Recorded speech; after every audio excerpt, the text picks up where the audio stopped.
Boa tarde, seja bem-vindo, seja bem-vinda a mais uma edição do Mais Vôlei, por favor. Aqui comigo, Rafael Zito e Cacá Bizoc. Hoje nós vamos falar de Campeonato Sul-Americano de Clubes, mais uma vez do Sada Cruzeiro, Superliga Masculina e Superliga Feminina. Boa tarde, Rafael. Boa tarde, Vanessa Kian, Cacá Bizoc, a todos os fãs de vôlei aqui do Saque Viagem. Hoje a nossa missão é colocar todo o conteúdo que nós temos para falar em uma hora, e não vai ser fácil porque tem muito assunto. Boa tarde, Cacá Bizoc. Cacá Bizoc comentou esse sul-americano pela Band Esportes. Tudo bem, Cacá? Como foi o trabalho? Oi, Vanessa, oi, Rafa, oi todo mundo que nos assiste. Obrigado aí pelos comentários, já que eu já vi aí, parabenizando pela transmissão. E foi muito bom, né, Vanessa? O Band Esportes tem uma tradição, a Bandeirantes, a Band tem uma tradição com o voleibol que precisa ser resgatada, né? E é muito bom a gente poder fazer um sul-americano envolvendo uma final com duas equipes brasileiras, as duas melhores que a gente tem hoje, né? Foi muito bacana. Ontem o Fabiano comenta assim, Cacá, ontem eu assisti ao jogo do Sada Cruzeiro pelo Band Esportes e só queria dar os parabéns para o ícone Cacá Bizoc. Ele é ótimo como comentarista. Cacá, a gente já vai falar sobre sul-americano, mas queria saber um pouquinho dos bastidores da preparação para você comentar um jogo. O que você trabalha, o que você estuda, como que você gosta de se preparar para fazer um comentário, um trabalho desse na TV? Olha, Vanessa, eu estudo como eu estudo para o programa. Eu passo praticamente toda manhã estudando, vendo, consultando a tabela, revendo alguns lances dos jogos, assistindo um pouco dos jogos que eu não consegui acompanhar. E para uma final e uma semifinal, como foi sábado e final ontem, eu procuro buscar retrospecto, né, das duas equipes, como que eles jogaram. O Sada ganhou, o Minas ganhou, quem estava jogando, quem faltou, para poder traçar pelo menos uma perspectiva, né, em relação a tudo. E quando eu comecei a pesquisar, Vanessa, não é novidade para a gente, né? Mas é impressionante como o Sada Cruzeiro é campeão de tudo, de tudo. É um negócio absurdo. Troca técnico, troca jogador e mesmo assim continua super vitorioso. Já vamos falar aqui sobre Sada Cruzeiro e Fiat Gerdau Minas. Tem gente indignado com o jogo que o Minas apresentou, já tem gente comemorando. Sada Cruzeiro amassou o Minas, como a Aécio falou aqui. Mas antes, vamos para a Superliga, Cacá Bizoc, porque tivemos jogos aí da Superliga masculina nesse final de semana. Vamos começar com a PAN Blumenau. O Apan que teve um jogo aí importante, né, do Apan Blumenau contra o SESI São Paulo. Confronto direto, né? Confronto direto. E deu SESI São Paulo, mesmo jogando lá em Blumenau, no ginásio do Galegão. E jogando sem o Darlan, que é o principal pontuador do time, né? O jogo não foi um jogo muito bom, viu, Vanessa? O Blumenau, como nas outras partidas em que conseguiu virar, mexeu bastante. Terminou o jogo com 3 reservas em quadra, né? 3 que começaram no banco, mas não conseguiu dessa vez dar jeito. Levou o jogo para o quinto set, mas a recepção do time de Blumenau foi muito mal. O saque do SESI funcionou, dificultou horrores para o side-out do time de Blumenau, que não conseguiu um bom rendimento de ataque, né? Destaque para o substituto do Darlan, Paulo, que foi muito bem, foi o maior pontuador com 21 pontos. O Éder também, 6 bloqueios, fazia tempo que a gente não viu o Éder bloquear tanto, né? Fez 13 pontos, sendo 6 de bloqueio. E uma coisa interessante nesse duelo aí, Vanessa, o SESI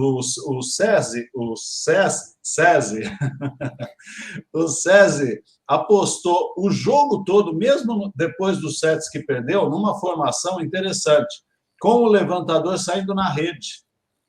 Né? Por quê? Porque você normalmente sai com o levantador no fundo para aproveitar mais os atacantes na rede. Né? E por uma questão tática, logicamente, o Anderson jogou o tempo todo com essa formação trocada, a ponto de, no quinto set, arriscar tudo e jogar com o Brasília na posição 4. Saiu com o Brasília na posição 4. Né? Então, você joga com redes teoricamente mais fracas na maior parte do set decisivo. E foi uma aposta que deu muito certo, porque o bloqueio do SESI, do SESI funcionou, né? E acabou dando a vitória para o time paulista. Uma vitória, como o Rafa falou, muito importante, é confronto direto. A gente já tinha adiantado isso no programa anterior, falando desses confrontos entre as equipes que vão brigar aí entre o terceiro e o sexto lugar. Então, são jogos importantes e o Blumenau tinha chance em casa e não conseguiu aproveitar. E eu só vou reforçar que eu falei que não foi um jogo muito bom, né? Só no quinto set, Vanessa, 12 erros é muita coisa para dois times que estão brigando ali pela terceira colocação, né? Então, as duas equipes eu acho que têm mais jogo para mostrar. Talvez a tensão, a expectativa por um confronto que todos sabiam que podia definir uma posição aí para os playoffs, acabou mexendo bastante com o emocional dos jogadores. Cacá Bizoc, sobre esse jogo, né? Se tudo acontecer dentro da normalidade dos favoritos, primeiro contra o quarto, segundo contra a terceira, esses dois que terão pela frente os mineiros ali numa eventual semifinal. Você acha que eles têm condições, até pelo grupo de jogadores, o que tem desempenhado, de tentar fazer frente aos dois primeiros? Eu acho muito difícil, Rafa. O que a gente viu ontem do Sada Cruzeiro é um time que está em evolução e o Minas, apesar de ter feito um jogo horrível ontem, é o melhor time da temporada até agora, né? Tirando a final do Sul-Americano, é o melhor time, é um time muito redondinho, jogando muito bem. E eu vejo uma diferença muito grande entre Sada Cruzeiro e Minas para os outros times que vêm abaixo deles, né? Não vejo numa semifinal possibilidades, lógico que existem possibilidades, mas chances reais dessas equipes avançarem para uma final inédita. Vamos falar agora sobre os outros jogos da rodada. A gente teve também no sábado o Vedacity Vôlei Guarulhos contra a Brasília Vôlei, 3-1 para o time da Grande São Paulo. E no domingo, ontem, Farmaconde Vôlei São José, que jogou em casa, perdeu para o Funvic do Cacó em Natal, 3-0. Esse Natal vem crescendo em rodada a rodada. Começou muito mal a competição, mas parece que se encontrou. Para a gente fechar a Superliga Masculina, vamos falar um pouquinho sobre essas duas partidas? Então, vamos começar por essa aí que você comentou um pouco mais, né, Vanessa? Eu tive essa impressão exatamente do Funvic Natal. A evolução a partir de um cenário que a gente julgava muito preocupante. A gente chegou até a cogitar o Funvic Natal do jeito que estava, indo lá para brigar para não ser rebaixado, né? E, de repente, o Rafa, se você conseguir me lembrar o nome do técnico que está dirigindo, que eu esqueci agora. Adalberto. O Adalberto está fazendo um trabalho espetacular, coisa que o time não conseguiu na temporada toda. Ele acertou a equipe. Você vê, ontem, tudo bem, é o Farmaconde que está alternando altos e baixos. Ontem teve um jogo muito ruim, mas o Funvic Natal está mostrando um padrão de jogo. E um padrão de jogo em cima de uma equipe que foi definida, né? Tem dois centrais muito bons. Tem o Fábio, que tanto eu quanto o Rafael a gente já elogiou. Eu elogio o Fábio há anos, né? É um jogador que veio da base com um potencial enorme, sofreu muito por contusão, mas está jogando. E o Fábio teve um rendimento ontem de 78% no ataque, né? Coisa que ele não tem esse rendimento muitas vezes. Então está crescendo. O Gabriel, o oposto, também fez uma partida muito regular. No confronto direto ali com o Renan, ele sobrou em relação ao Renan, principalmente nos momentos decisivos, nas bolas mais difíceis. E foi um jogo que, se eu estivesse no lugar do Peu ali à beira da quadra, eu ia estar em desespero. Porque como é que um time do Farmaconde joga tão bem contra um SESI e depois desmorona contra o Funvic Natal em casa, né, jogando o jogo que podia fazer com que ele fosse brigar ali por uma colocação mais à frente. O rendimento do Farmaconde São José preocupa muito no ataque, muito. É uma equipe que não consegue derrubar a bola. E a cada jogo isso fica mais flagrante, né? Ontem, para ter uma ideia, anteontem, o aproveitamento de ataque do Funvic Natal em relação ao Farmaconde. 61% a 36%. Não tem como, no masculino, você ganhar um jogo com um rendimento desse, né? Enfrentando um adversário com essa diferença. E outra, o São José aproveitou só 5 contra-ataques e pôs só 3 bolas no chão quando a recepção não saiu. Ou seja, o voleibol masculino hoje precisa de atacantes que resolvam nessa situação, uma situação difícil, porque o saque e o ataque eles estão vindo queimando, né? O número de bloqueios do masculino hoje ele é quase insignificante. Então, quem tem que trabalhar é a defesa. Se a defesa pôs para cima, tem que ter atacante para bater bola que vem levantada lá da linha de fundo, lá do bico da quadra, né? E as equipes que não têm esse tipo de jogador estão sofrendo muito hoje em dia. E a gente vê isso muito claro no Farmaconde. Ô, Kaká, sobre esse jogo, agora pela manhã estava até reprisando, estava vendo alguns momentos de novo. E assim, eu olho para a quadra, os dois times, eu vejo um lado, um time que é talvez exemplo de superação, por tanto de atletas que perdeu o técnico, depois perdeu o técnico que substituiu, né? Agora está o Adalberto. E do outro lado eu vejo um time que decepciona, porque assim, o São José tem elenco, o Peu tem várias opções para mexer, fez uma temporada boa ano passado, chegou numa semifinal com o Itapetininga. O que acontece? Para você é isso mesmo? Um lado é exemplo de superação e outro é sinônimo de decepção? Eu acho que esse é o retrato. A gente esperava muito mais. Lembra quando estava o Campeonato Paulista, que a gente estava apostando no Farmaconde até como provável campeão, e de lá para cá ele não conseguiu emplacar. E você tocou muito bem. O Funvic Natal teve muito mais dificuldades, muito mais financeiras, mudança de sede, saída de jogadores, Covid, né? E parece que isso mexeu mesmo. E eu considero a entrada do Adalberto no comando técnico como um ponto de mudança, porque a gente não via esse ambiente mais de união. Até a Isadora aqui elogia o Índio, né? O Índio fez uma partidaça, o levantador do Funvic Natal.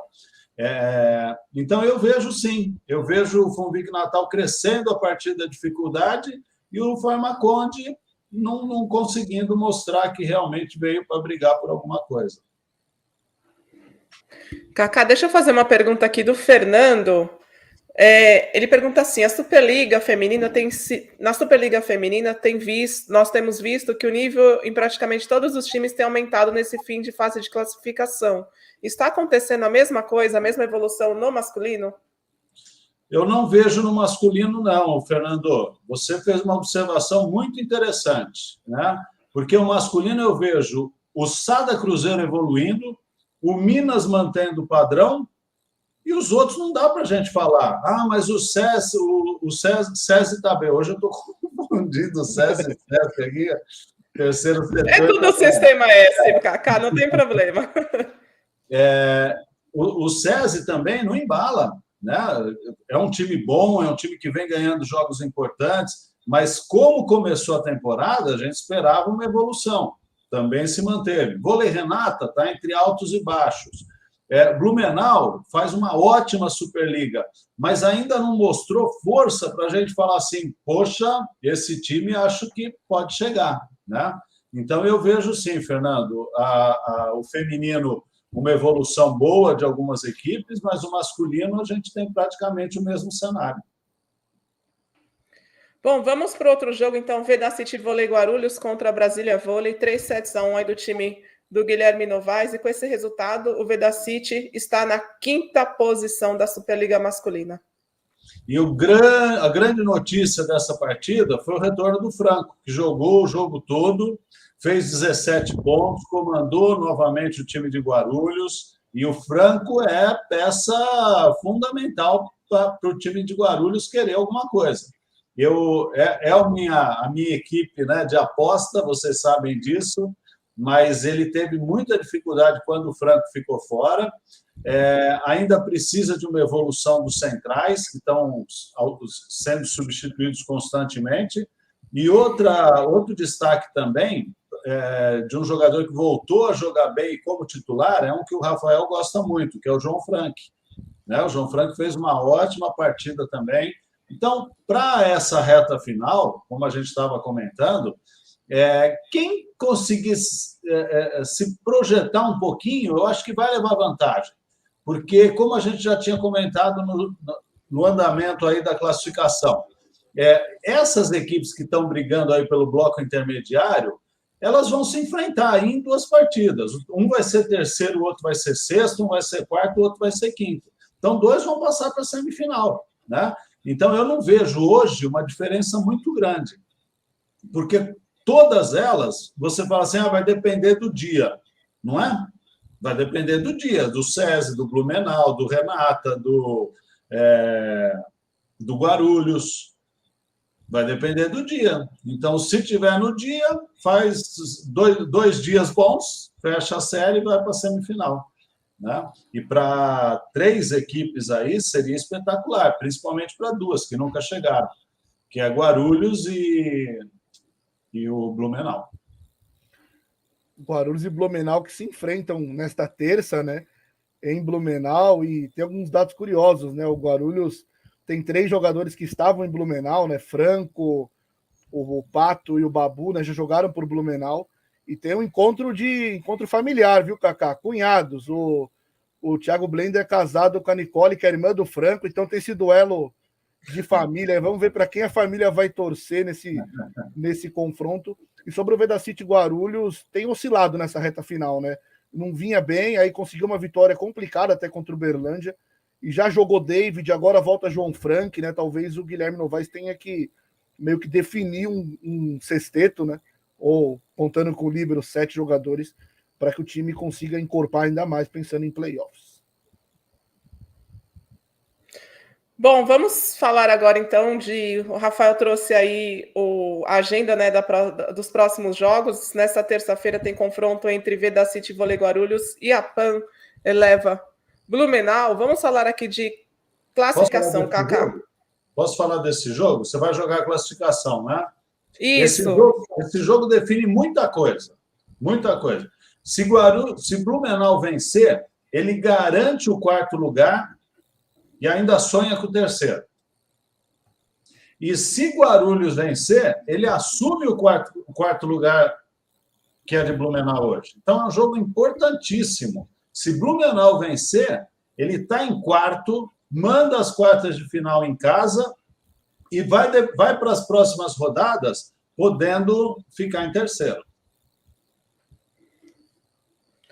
Hoje a diferença entre eles é de 2 pontos, né? O Apan Eleva tem 37 pontos, Vedacity Vôlei Guarulhos com 35, Kaká Bizoc, todos os times aqui da parte de cima, do Vôlei Renata para cima, já tem 19 jogos completos. E aí a gente vê a real situação do Vôlei Renata na competição, 6ª posição.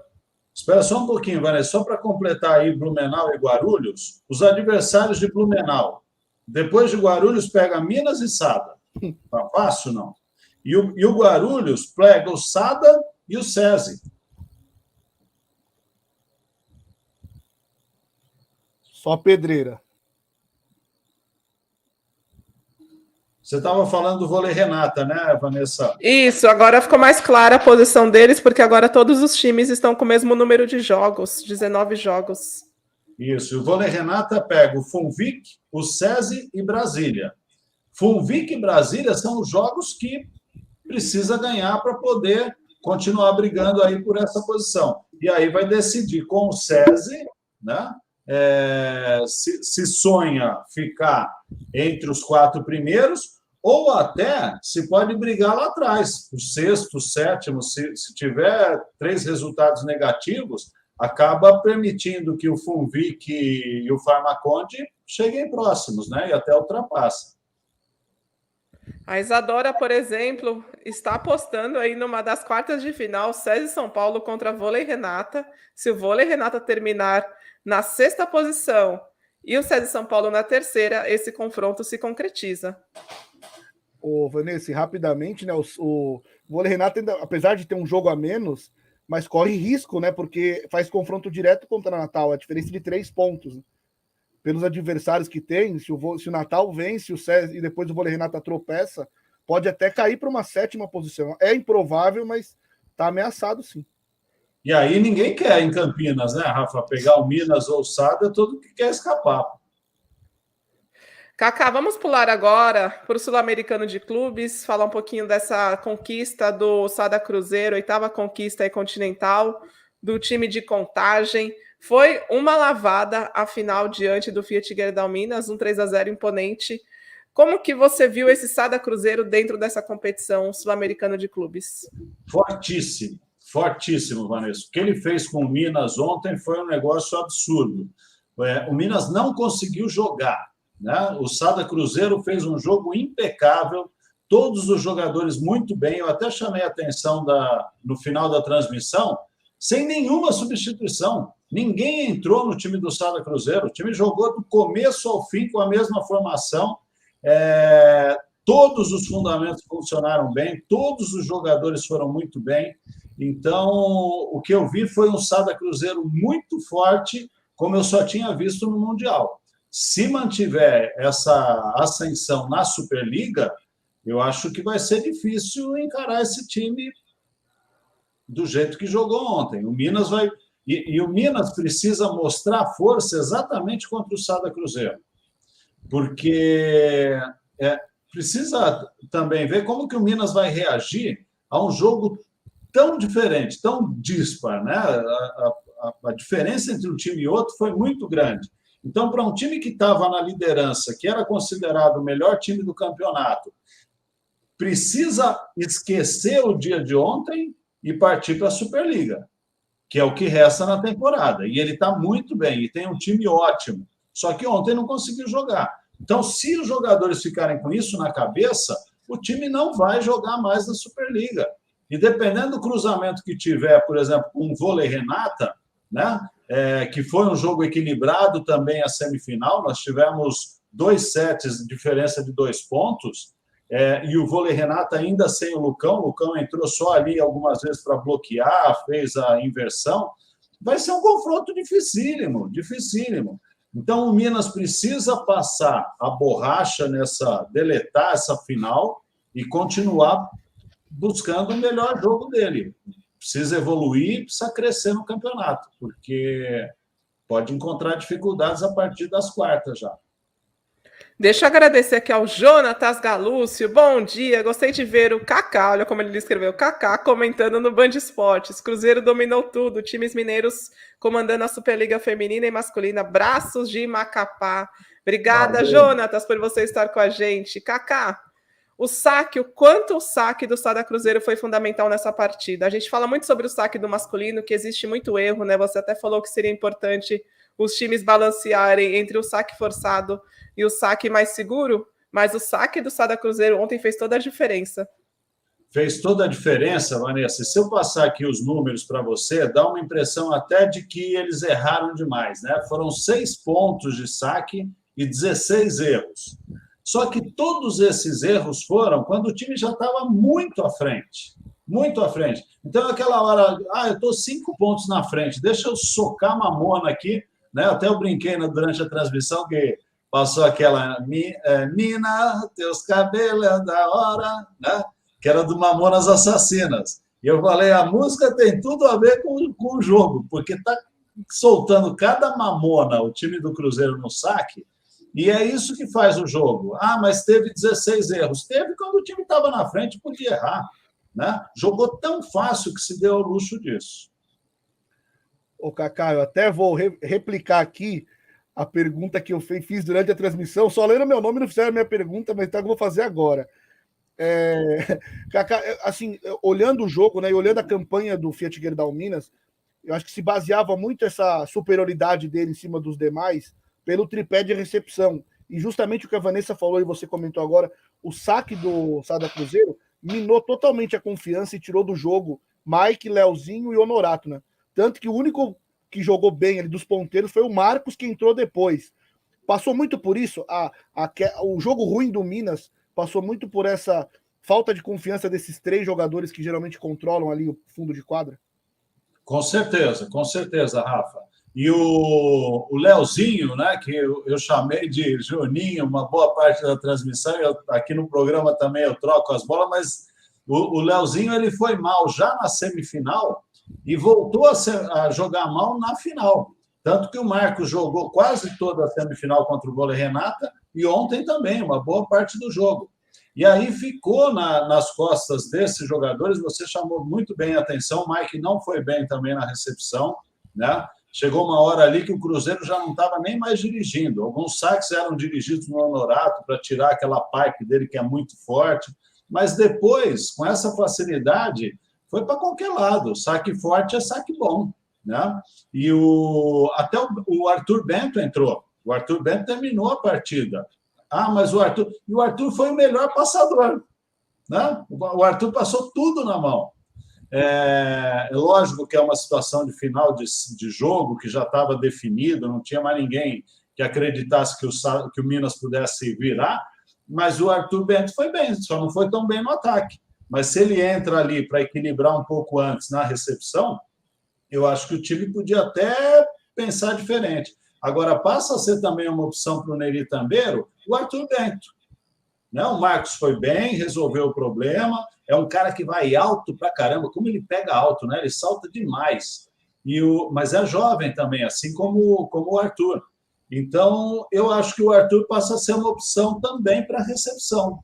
Né? E aí o time de todos os prejuízos de ontem, alguma coisa pode servir aí de luz para a sequência. Nesses jogos decisivos, eu fiquei mais uma vez impressionado. Já foi no Mundial, agora no Sul-Americano, com Rodriguinho e Lopes. Ainda mais no saque. Parece que quando eles estão com o nível de concentração lá em cima, eles soltam a pancada no saque, raramente erram. E o desempenho deles em jogo também. Teve um lance ali, 16-10 do terceiro set, que o Rodriguinho dá um levantamento de contra-ataque, parecia levantador, e o Lopes vai lá e derrubou mais uma. Então esses dois em jogo grande estão aparecendo muito. Olha, Rafa, eu estou com um scout aqui que eu fiz durante a partida. O Lopes fez 15 pontos, o Rodriguinho 12. Eles só erraram saque. Eles não foram bloqueados nenhuma vez. O Lopes errou 4 saques e o Rodriguinho 2. Ou seja, jogo perfeito. Impressionante. Cacá, deixa eu ler umas mensagens aqui da galera. O Júlio fala assim, Lopes virando bolas a mais de 120 km por hora. Arthur é o nosso Miqueleto, pergunta a Liv. William fala assim, não deixa o Sada chegar na final. Se chegar, eles levam. Isso pesa quando você está jogando contra o Sada? Você conta muito aquela história de quando você treinava um time, que aí no cruzamento vocês perceberam que iam pegar o primeiro colocado, é isso, Cacá? E que ali mesmo no vestiário o time já desistiu praticamente das quartas de final, né? Quando você vê o Sada do outro lado, com o histórico de conquistas deles, aquela camisa pesada, você já baixa um pouquinho a sua guarda? Então, se o campeão não vacilar, né, ele vai escrevendo a história e o outro time vai se diminuindo. Porque volta, principalmente para o Minas ontem, eu acho que pesou demais isso. Desde 2010, esses dois times se enfrentaram 12 vezes no Mineiro, 12 vezes deu Sada. Voltaram a se enfrentar em jogos decisivos na Copa do Brasil, na Superliga, e só deu Sada. Então, esse histórico acaba pesando. E fala assim, mais uma vez, Sada, será que dessa vez nós vamos ganhar? Como é que alguém entra numa final pensando assim, será que dessa vez? Né? Então, é difícil você apagar o passado. E como o time do Sada Cruzeiro ele costuma manter uma estrutura de uma temporada para outra, esses jogadores vêm se acostumando a ser campeão. Então, não é que é um time novo, que ninguém tem a história do Cruzeiro escrita na própria história pessoal. Todo mundo tem um pouco do Cruzeiro na história pessoal. E aí você leva junto tudo isso, né? É Isaac, é Cachopa, é Rodriguinho. Então fica realmente cada vez mais forte o Sada Cruzeiro com esse histórico. E quem está enfrentando não é fácil.